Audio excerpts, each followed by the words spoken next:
বঙ্গবন্ধু সেই ভাষণকে Abraham লিঙ্কনের Gettysburg যে March মাসের 7 তারিখে 1971 সালে তার একটি তর্জনীর হুঙ্কারে পুরো 7.5 কোটি বাঙালি ঝাঁপিয়ে পড়েছিল যুদ্ধে।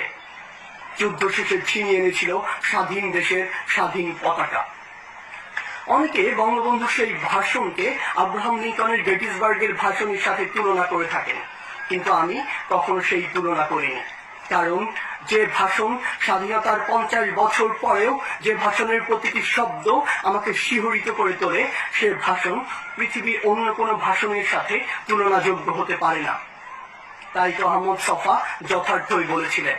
তিনি বলেছিলেন, বাঙালি জাতির শ্রেষ্ঠ কাব্য বলাকা সোনার তরী কিংবা গীতাঞ্জলি নয়, বাঙালি জাতির শ্রেষ্ঠ কাব্য আর দাবায় রাখতে পারবা না।